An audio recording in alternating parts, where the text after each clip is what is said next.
મિત્રો, ચાલો આજે આપણે રસોઈનો રાજા એવું ધાણા જીરું વિશે વાત કરીશું. અને આખા વર્ષ માટે ધાણા જીરું કેવી રીતે સાચવવું અને કેવી રીતે બનાવવું એ હું તમને બતાવીશ. બજાર કરતા ચોખ્ખું ખર્ચામાં આપણા ઘરે આ ધાણા જીરું કેવી રીતે તૈયાર કરવું એવું તમને બતાવીશ.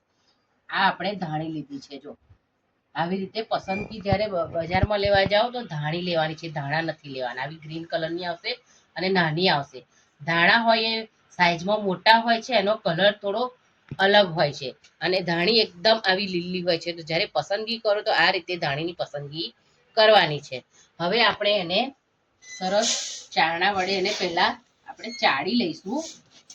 સરસ ચોખ્ખી જ હોય છે, પણ આપણે સરસ ચોખ્ખી કરી અને પછી આપણે એને ઉપયોગમાં લઈશું.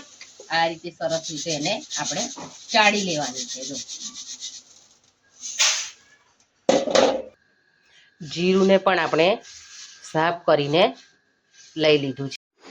ધાણા જીરુંને સહેજ શેકી અને પછી દળવું. જીરુંની ધાણીને આ રીતે મિક્સર જારમાં લઈ અને દળી લઈશું. આપણે કોઈ પણ આવો ચારણો લઈ લઈશું કે ચાળણી હોય તો ચાળણી તમારી પાસે, એમાં લઈને આ રીતે આપણે એને ચાળી લેવાનું છે. જીરુંને પણ દળીને લઈ લઈશું, મિક્સ કરી લઈશું.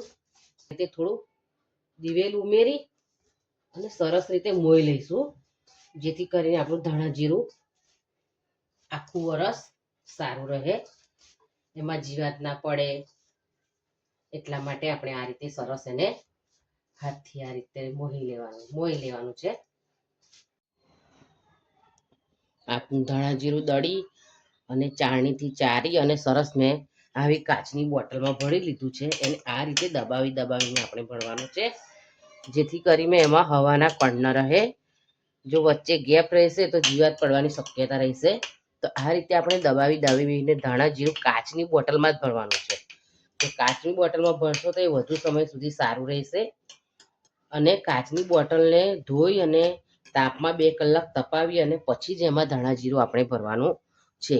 અને જો તમારે એને વધારે સારું રાખવું હોય તો તમે મીઠાના ગાંગડા અથવા તો લવિંગ ઉમેરી શકો છો અંદર. હું આ રીતે અંદર લવિંગ ઉમેરું છું. આ રીતે તમે ધાણા જીરુંને સાચવી શકો છો. અને જ્યારે પણ આપણે જેટલું જોઈતું હોય એટલું હાથનો ઉપયોગ કર્યા વગર આપણે ચમચાથી જ એને કાઢી અને આવી નાની બોટલમાં આપણે રોજ વાપરવા માટે આવી નાની બોટલમાં આપણે લઈ લઈશું ધાણા જીરુંને. આ રીતે તમે ધાણા જીરુંને 12 માસ સારી રીતે એરટાઈટ આ કાચની બરણીમાં ભરી અને એને તમે 12 માસ સાચવી શકો છો. તો ચોક્કસ તમે મારી રીતે ધાણા જીરું એક વખત બનાવજો અને કમેન્ટમાં લખજો કે મારી ધાણા જીરું બનાવવાની રીત તમને કેવી લાગી. Thank you.